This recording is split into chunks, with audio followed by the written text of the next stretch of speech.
The fluorescent lights of Children's Memorial Hospital cast harsh shadows across the polished marble floors, their electrical hum joining the symphony of beeping monitors and hushed conversations that filled every corner of the pediatric intensive care unit. Kirk Anderson pushed his maintenance cart slowly down the east corridor, his steel-toed boots barely whispering against the gleaming surface as he moved with the practiced invisibility of someone who had learned to navigate institutional spaces without drawing attention. His navy blue uniform bore the faded patches of countless washings, the name tag reading simply K. Anderson in block letters that most people never bothered to read. Through the reinforced glass window of room 418, he could see a small figure lying motionless beneath crisp white sheets, surrounded by machines that blinked and hummed with the relentless rhythm of artificial support. The nameplate beside the door read, quote, Parker, S.age 8 inches in the sterile typography reserved for medical documentation, but Kirk knew there was so much more to the story than those simple facts could convey.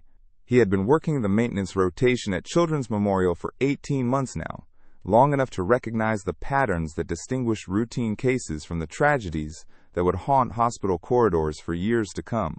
This case felt different somehow, charged with an electricity that made his engineering instincts prickle with unease.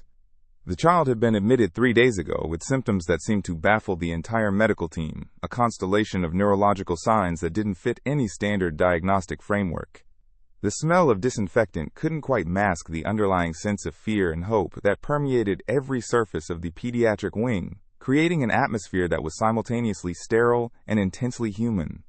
He had learned to read these environments during his previous life as an aerospace engineer, when attention to detail and pattern recognition could mean the difference between successful missions and catastrophic failures.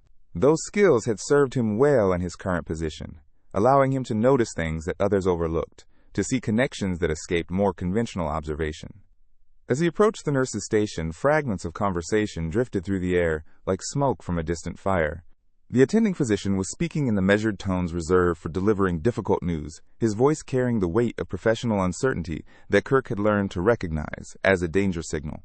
Dr. Harrison's words were carefully chosen, designed to convey information without offering false hope or crushing the spirit of families already stretched to their emotional breaking points.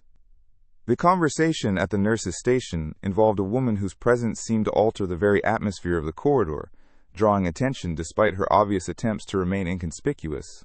She wore expensive clothes with the casual elegance of someone accustomed to boardrooms and corporate decisions, but her carefully applied makeup couldn't quite conceal the exhaustion that had settled into her features.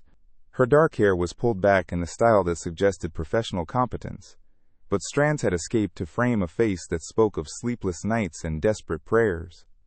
Kirk recognized her from the business pages of newspapers that occasionally found their way into the hospital break room. Naomi Parker had built a technology empire from nothing, transforming innovative ideas into billion-dollar realities through a combination of vision, determination, and relentless drive that had made her one of the youngest female CEOs in corporate history. But none of those accomplishments seemed to matter now as she faced the possibility of losing the most precious thing in her world. Her daughter Sarah had always been the center of her universe, the bright star around which all of Naomi's other achievements orbited like distant planets. The girl's laughter had the power to transform even the most stressful days into moments of pure joy, her curiosity about the world serving as a constant reminder of why innovation and progress mattered beyond quarterly earnings reports. Sarah possessed the kind of intelligence that manifested not just in academic achievement, but in emotional wisdom that sometimes left adults speechless with its depth and clarity. 3 days ago, that brightness had begun to fade in ways that sent chills down Naomi's spine and defied every medical explanation the hospital's finest specialists could offer. Sarah's symptoms had appeared suddenly and without warning, beginning with complaints of headaches that seemed to come and go without any identifiable trigger. The pain would strike her like lightning, causing her to clutch her head and cry out in distress before subsiding just as quickly as it had arrived. Within hours, the headaches had been joined by episodes of dizziness that left her disoriented and struggling to maintain her balance. By the second day, she had developed a sensitivity to light that forced her to retreat to darkened rooms, her eyes streaming with tears whenever exposed to even moderate illumination. The medical team had run every test in their considerable arsenal, from basic blood work to advanced neurological imaging, searching for tumors, infections, inflammatory conditions, or any other pathology that might explain the rapid deterioration in Sarah's condition. Each test had returned normal results, creating a medical mystery that seemed to defy rational explanation. MRI scans showed a perfectly healthy brain with no signs of trauma, swelling, or abnormal growths. Blood chemistry panels indicated normal organ function and no evidence of toxins or metabolic disorders. The child appeared to be suffering from a condition that either didn't exist in medical literature or was so rare that none of the specialists had encountered it in their decades of practice. As Kirk cleaned the windows of the consultation room, he could see Naomi's reflection in the glass, her face a mask of barely controlled desperation as she listened to Dr. Harrison's latest update. The physician was a kind man with silver hair and tired eyes, someone who had dedicated his career to healing children, but was now forced to admit the limitations of his expertise. His voice carried genuine compassion as he explained that they were consulting with specialists from across the country, reaching out to research hospitals and rare disease centers in hopes of finding someone who had encountered similar symptoms. But beneath his professional reassurance, Kirk could hear the unspoken concern that time was becoming their enemy, that Sarah's condition was progressing faster than their ability to understand or treat it. As Kirk continued his cleaning routine, a woman sitting alone in the family waiting area caught his attention.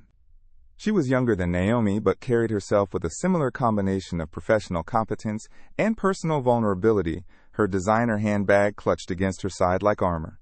Her eyes were red with fatigue and suppressed tears. Her carefully styled hair, showing signs of the distracted grooming that characterized people under extreme stress.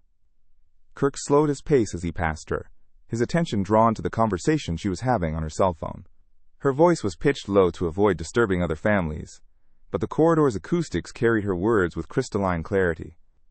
She was speaking to someone about industrial chemicals, about exposure protocols and safety equipment that should have prevented contamination but somehow hadn't been adequate for the task. The conversation had the urgent intensity of damage control, of corporate lawyers and environmental consultants being mobilized to address a situation that had spiraled beyond normal parameters. Kirk felt his pulse quicken, as pieces of a larger puzzle began to align in his mind like tumblers in a lock, clicking into place. The woman mentioned a manufacturing facility, a batch of products that had been recalled after quality control identified contamination issues, a small group of children who had been exposed before the problem was discovered and corrected. Her voice broke slightly as she described her own daughter's symptoms, neurological episodes that had begun shortly after playing with toys that had later been identified as containing trace amounts of industrial solvents. The pattern was emerging with the kind of clarity that Kirk had learned to recognize as the moment when complex problems revealed their underlying structure. He continued his cleaning routine while processing this new information, his mind racing through the implications of what he had overheard. If Sarah Parker had been exposed to the same contaminated products, if her symptoms were part of a larger pattern affecting multiple children, then the medical team was looking for answers in the wrong direction entirely. They were treating her condition as a mysterious neurological disorder, when it might actually be a case of industrial poisoning, a toxic exposure that was causing her brain to malfunction in ways that mimicked rare diseases. The distinction was crucial because it suggested entirely different treatment approaches, interventions that could potentially reverse the damage if implemented quickly enough. Kirk finished his assigned cleaning tasks and made his way to the hospital's administrative offices, where employee computers provided access to medical databases and research resources. His maintenance credentials allowed him to enter most areas of the hospital, a privilege that he had never abused, but was now prepared to use in service of a child whose life might depend on connections that trained physicians had failed to make. He began with searches related to the symptoms Sarah was experiencing, looking for patterns in the medical literature that might connect neurological episodes to environmental toxins. The research was dense and technical, filled with chemical formulas and diagnostic criteria that would have been incomprehensible to most people, but Kirk's engineering background provided the foundation he needed to understand the underlying science. Industrial solvents were known to cause neurological symptoms, particularly in children whose developing brains were more vulnerable to toxic effects than adult nervous systems. The symptoms typically included headaches, dizziness, light sensitivity, and episodes of disorientation that could easily be mistaken for more exotic neurological conditions. The key was in the timing and pattern of exposure, the way toxins accumulated in brain tissue before reaching levels that triggered symptomatic episodes. Kirk cross-referenced this information with recent product recalls, searching for patterns that might connect Sarah's case to the broader contamination issue he had overheard being discussed in the waiting area.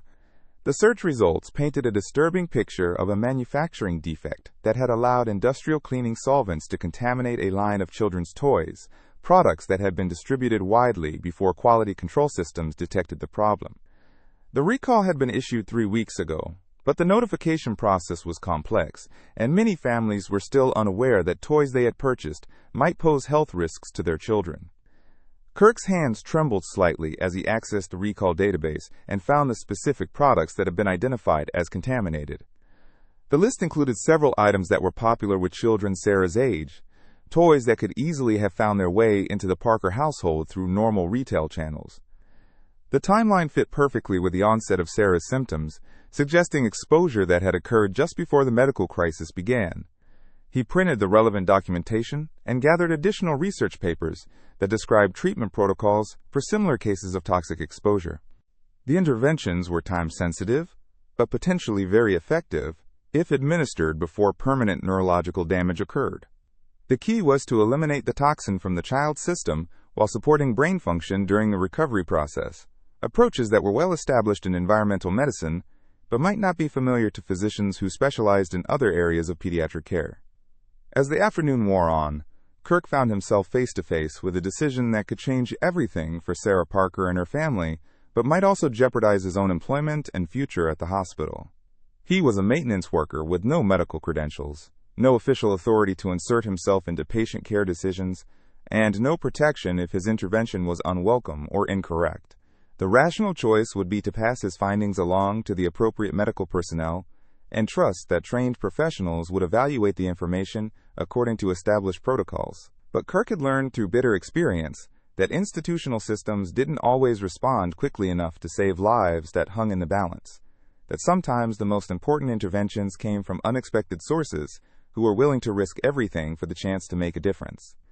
He thought about his own daughter Maya, who lived with her mother in another state following a divorce that had cost him everything he thought he understood about family and commitment. Maya was Sarah's age, with the same bright curiosity and infectious laughter that made every day an adventure in discovery and wonder. The thought of any child suffering needlessly when information existed that might help them was more than Kirk could bear, regardless of the personal consequences that might follow from his decision to act. As evening shadows began to lengthen across the hospital corridors, Kirk made his way back to the pediatric intensive care unit with a manila folder containing research papers, recall notices, and treatment protocols that might hold the key to Sarah's recovery. The folder felt heavier than its physical weight suggested, loaded with implications that extended far beyond the immediate medical crisis to touch fundamental questions about responsibility, expertise, and the courage required to speak truth to power when lives were at stake. Through the glass window of room 418, he could see Naomi sitting beside her daughter's bed, her hand resting gently on the child's forehead, as she whispered words of comfort and encouragement that seemed to disappear into the mechanical rhythm of life support equipment. The scene was heartbreaking in its intimacy, a private moment of love and desperation that spoke to every parent's deepest fears about their inability to protect the children who meant everything to them. Kirk paused outside the door, knowing that the next few minutes would determine whether Sarah Parker lived or died, whether a mother's vigil would end in celebration or unspeakable loss. The folder in his hands contained information that could save a life, but delivering it would require him to cross boundaries that had been established to protect patients from well-meaning but unqualified interference. Taking a deep breath that seemed to draw strength from some reserve he hadn't known he possessed, Kirk knocked gently on the door to room 418 and waited for permission to enter a world where hope and despair hung in perfect balance, where his next words might tip the scales toward healing or helplessness.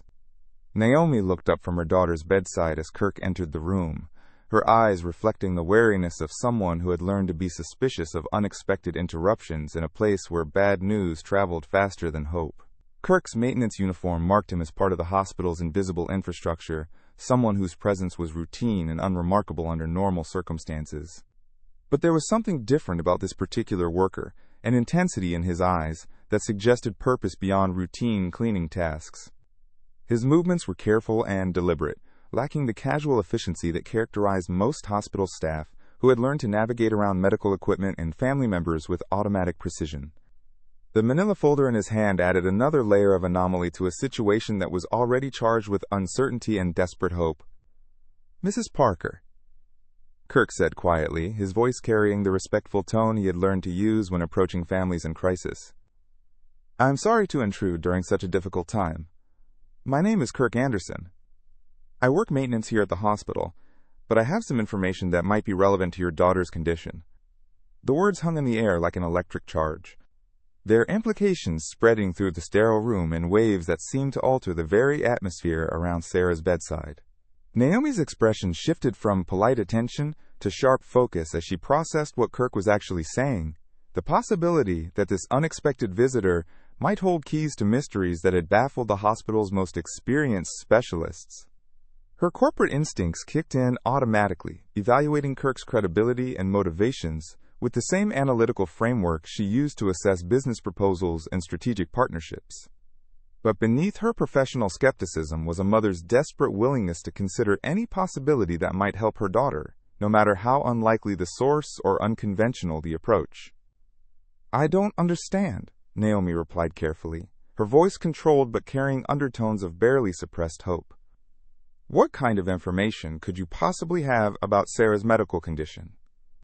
Kirk set the manila folder on the nearby table and opened it to reveal research papers, recall notices, and chemical analysis reports that had taken him hours to compile and organize. The documentation looked official and substantive, suggesting a level of preparation that went far beyond casual curiosity or well-meaning but uninformed concern. "Mrs. Parker, I have a background in aerospace engineering," Kirk explained, his words carefully chosen to establish credibility without overselling his qualifications. "I used to work on complex systems analysis before I took this job at the hospital. I've been following your daughter's case because the symptoms reminded me of toxicity patterns I've encountered in industrial settings. Today I overheard a conversation that made me think Sarah might have been exposed to contaminated products that were recalled 3 weeks ago." The explanation emerged with the logical precision that had once made Kirk valuable in high-stakes technical environments, each piece of information building on the previous one to create a framework that transformed inexplicable symptoms into a coherent pattern of cause and effect. Naomi listened with growing intensity, her business mind automatically checking his reasoning for logical flaws or inconsistencies that might indicate wishful thinking or deliberate deception. But Kirk's presentation had the hallmarks of genuine expertise, the kind of systematic analysis that she recognized from her own experience with complex problem-solving in corporate environments. The contaminated products were children's toys manufactured by a subsidiary of industrial cleaning companies, Kirk continued, pulling out the recall notices and pointing to specific product codes and manufacturing dates.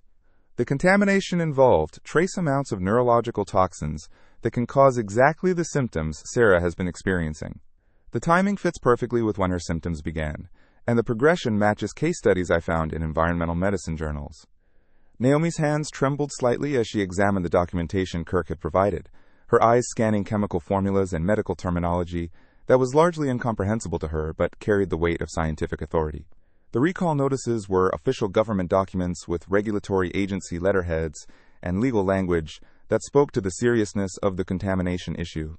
Product photographs showed toys that were indeed familiar to her, items that could easily have found their way into Sarah's playroom through normal retail purchases or gifts from well-meaning relatives and friends. "This is impossible," Naomi whispered, but her voice lacked conviction as the implications of Kirk's research began to sink in.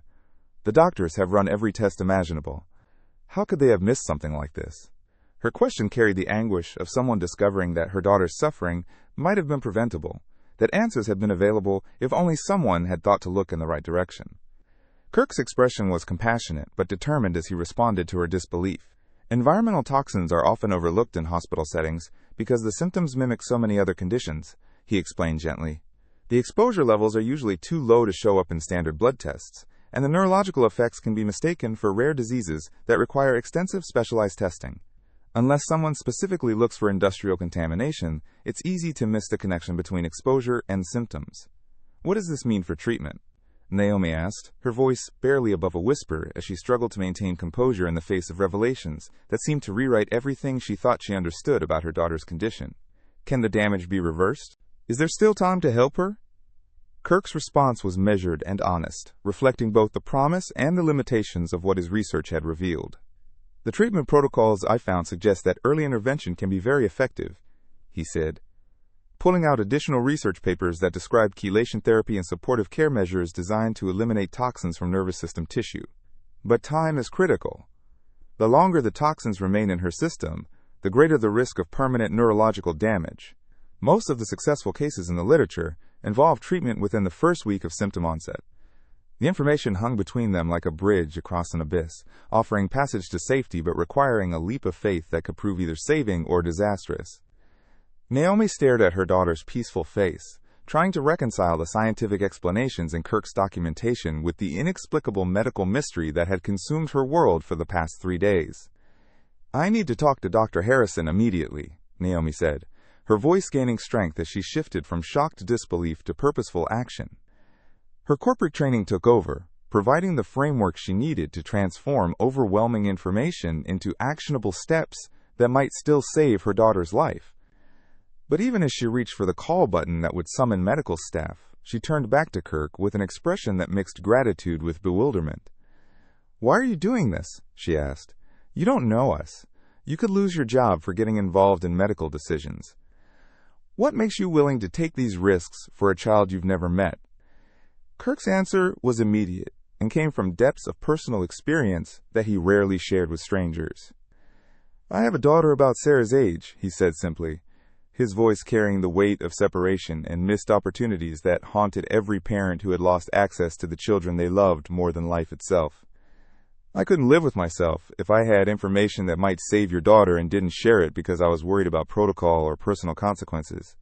Some things are more important than job security or professional boundaries." The admission created a moment of perfect understanding between two people whose lives had been shaped by their relationships with children, whose deepest fears centered on their ability to protect the young people who depended on them for safety and care. Naomi saw in Kirk's eyes the reflection of her own desperate love for Sarah, the recognition that parenthood created obligations that transcended conventional social boundaries and institutional limitations. Dr. Harrison's arrival interrupted their conversation, his presence bringing the weight of medical authority to a situation that had already crossed multiple boundaries between professional roles and personal involvement.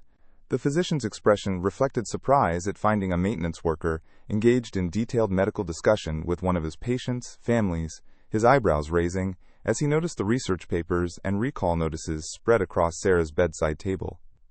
"Mrs. Parker, is everything all right?" Dr. Harrison asked, his tone carrying concern mixed with the institutional wariness that characterized most physicians when confronted with unconventional approaches to patient care. "Doctor, please listen to what this man has discovered," Naomi said, her voice carrying the commanding tone she used in boardroom situations that required immediate attention and decisive action. "The research he's compiled suggests that Sarah might be suffering from environmental toxin exposure rather than a mysterious neurological condition. The timing and symptoms match perfectly with contaminated products that were recalled 3 weeks ago." Kirk stepped forward with respectful determination, understanding that the next few minutes would determine whether his information would be taken seriously or dismissed as inappropriate interference from someone who had exceeded his proper role in the hospital hierarchy. "Dr. Harrison, I realize this is unusual," he began, his voice steady despite the enormous stakes involved in the conversation. "But I have an engineering background, and when I analyzed Sarah's symptoms against recent product recalls, I found patterns that suggest industrial solvent poisoning. The documentation here includes recall notices, toxicology reports, and treatment protocols that might be relevant to her case." Dr. Harrison's initial skepticism began to give way to professional curiosity as he examined the documentation Kirk had provided, his trained eye recognizing the authoritative sources and scientific rigor that characterized legitimate medical research. The recall notices were official government documents that he could easily verify through regulatory databases, while the toxicology reports came from peer-reviewed journals that he respected and consulted regularly in his own practice. "This is quite comprehensive," Dr. Harrison admitted, his voice carrying growing interest as he processed the information Kirk had compiled. "I'll need to consult with our toxicology specialists and verify these findings through our own research channels, but the patterns you've identified are certainly worth investigating. If you're correct about the contamination timeline, It would explain why our standard neurological workup hasn't identified a clear diagnosis. The admission represented a significant shift in the medical team's approach to Sarah's case, acknowledging that answers might exist outside the conventional diagnostic frameworks they had been employing for the past 3 days. Kirk felt a surge of relief mixed with anxiety as he realized that his intervention had been taken seriously, that the information he had risked everything to share was now being evaluated by the professionals who had the authority and expertise to act on it effectively. "How long will it take to verify the contamination hypothesis?" Naomi asked, her question carrying the urgent intensity of someone who understood that delays could prove fatal to her daughter's chances of recovery. Dr. Harrison's expression reflected the careful balance between thoroughness and urgency that characterized medical decision-making in critical situations. "If Kirk's theory is correct, we should be able to confirm it within hours through specialized blood tests that look specifically for industrial solvent metabolites," he explained, already mentally organizing the consultation requests and laboratory orders that would be required to validate the environmental contamination hypothesis. "The treatment protocols he's provided suggest interventions that we could begin immediately if the test results support his findings. Time is definitely critical here, but we're not starting from zero anymore thanks to his research." 6 hours later, the pediatric intensive care unit buzzed with controlled energy as confirmation of Kirk's environmental contamination theory transformed Sarah Parker's case from medical mystery to treatable condition. The specialized blood tests had revealed elevated levels of industrial solvent metabolites in her system, chemical signatures that matched perfectly with the toxins identified in the recalled children's toys. Dr. Harrison emerged from the laboratory consultation with an expression that mixed professional satisfaction with personal amazement at the diagnostic breakthrough that had emerged from such an unexpected source. The toxicology results were unambiguous. He announced to the assembled medical team, his voice carrying new confidence as he outlined treatment protocols that could begin immediately, now that they understood the underlying cause of Sarah's neurological symptoms. Chelation therapy will help eliminate the accumulated toxins from her nervous system, while supportive care measures will protect her brain function during the recovery process. Naomi listened to the medical team's treatment plan with tears streaming down her face, relief and gratitude overwhelming her ability to maintain the composed demeanor that had carried her through 3 days of watching her daughter suffer without explanation or effective intervention. The transformation from helpless vigil to purposeful action felt like awakening from a nightmare that had threatened to consume everything she valued in life. Sarah's condition began to stabilize within hours of beginning the detoxification protocols, her episodes of pain and disorientation becoming less frequent and severe as the treatment worked to eliminate toxins that had been slowly poisoning her developing nervous system. The improvement was gradual but unmistakable, monitored by sophisticated equipment that documented each step of her recovery with scientific precision that matched the thoroughness Kirk had brought to identifying the problem in the first place. 2 days after treatment began, Sarah opened her eyes with clarity that had been absent since her symptoms first appeared, her voice stronger as she asked for water and complained about the hospital food with the normal petulance of a child who was feeling well enough to be particular about her surroundings. The neurological episodes that had threatened to rob her of consciousness and cognitive function were becoming distant memories, replaced by steady improvement that validated every aspect of Kirk's environmental contamination theory. Naomi sat beside her daughter's bed, reading stories aloud, her voice carrying new lightness as she watched Sarah's personality emerge from the fog of toxin-induced confusion that had obscured the bright intelligence everyone who knew her had learned to treasure. The girl's questions about her illness demonstrated the same analytical curiosity that characterized her approach to everything from mathematics homework to playground social dynamics, her mind working through the experience with resilience that spoke to both natural temperament and the secure foundation her mother had worked so hard to provide. The recall expansion announced by federal regulators 3 days after Sarah's diagnosis confirmed that Kirk's research had identified a contamination problem affecting thousands of children across multiple states, his individual intervention having broader implications for public health protection that extended far beyond the walls of Children's Memorial Hospital. Families who had dismissed their children's symptoms as minor illness or behavioral problems were now seeking medical evaluation for possible toxin exposure, the publicity surrounding Sarah's case serving as an alert system that might prevent other young people from suffering unnecessarily. Kirk's employment status had been transformed from maintenance worker to special consultant, the hospital administration recognizing that his unique combination of technical expertise and pattern recognition abilities made him valuable for identifying environmental health hazards that might otherwise escape detection until they had affected multiple patients. The new position came with office space, research access, and salary improvements that would allow him to pursue joint custody arrangements with his ex-wife, providing him with opportunities to rebuild the relationship with his daughter Maya that had been fractured by career disappointments and personal failures he was finally learning to address constructively. Naomi approached Kirk during his last shift in the maintenance department, her expression carrying gratitude mixed with the kind of purposeful intensity that characterized her most important business negotiations. "I don't know how to thank you adequately for what you've done," Naomi said, her voice carrying emotional weight that her corporate training had never prepared her to express in professional settings. "You saved my daughter's life when nobody else even knew what questions to ask." She handed him an envelope containing information about educational opportunities her company sponsored for employees seeking to advance their careers through additional training in technical fields related to their current responsibilities. The program would allow Kirk to pursue engineering credentials while maintaining his new hospital position, creating pathways toward professional restoration that had seemed impossible just days earlier when his future appeared limited to minimum wage service work. "Your daughter is lucky to have you fighting for her," Kirk replied, his words carrying recognition of the fierce maternal protection that had sustained Naomi through 3 days of watching Sarah suffer without effective medical intervention.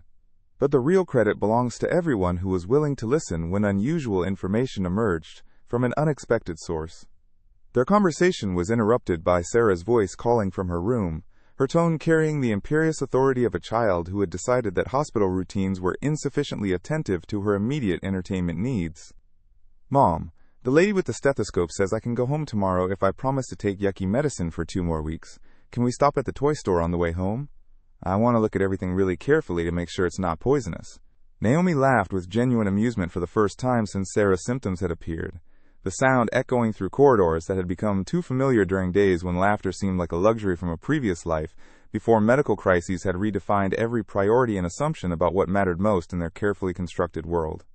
3 weeks after Sarah's discharge from the hospital, Kirk received an invitation to speak at a pediatric medical conference about environmental hazard identification in clinical settings, his presentation focusing on the importance of systematic investigation when patients exhibited symptoms that didn't fit standard diagnostic categories. The audience included physicians, nurses, environmental health specialists, and hospital administrators who were interested in developing protocols that would prevent future cases of toxin exposure from being misdiagnosed as rare neurological conditions.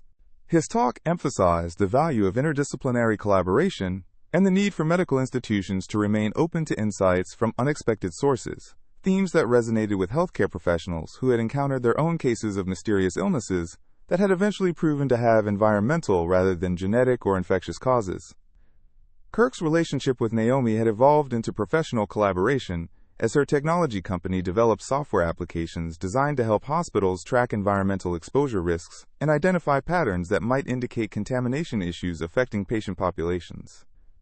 Their shared experience with Sarah's case provided a foundation for understanding how medical mysteries could be solved through systematic investigation that combined technical expertise with institutional resources and regulatory authority. Sarah remained healthy and returned to her normal activities with no apparent long-term effects from the toxin exposure that had threatened her neurological development for several terrifying days when her future seemed to hang in the balance between recovery and permanent disability. Her experience had made her something of an environmental safety advocate among her classmates, her presentations about product recall importance earning praise from teachers who appreciated her ability to explain complex topics in ways that other children could understand and remember. The girl's resilience and intelligence continued to amaze everyone who knew her, but Kirk understood that her recovery had been possible only because multiple people had been willing to step outside their usual roles and responsibilities to share information that proved crucial for identifying the source of her illness before permanent damage could occur.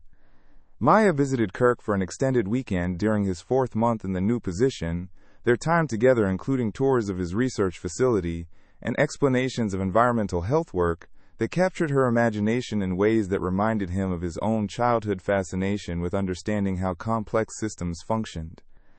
Their relationship was slowly healing from the wounds inflicted by divorce and separation, both of them learning to navigate the changed circumstances that had initially seemed to threaten the close bond they had shared during Maya's early childhood. 6 months after Sarah's recovery, Kirk received news that the contaminated toy manufacturer had agreed to a substantial settlement that would fund long-term medical monitoring for all children who had been exposed to the industrial solvents that had caused neurological symptoms in cases across multiple states. His role in identifying the contamination pattern had contributed to legal action that would ensure appropriate healthcare access for families who might otherwise have been unable to afford specialized treatment for toxin-related injuries.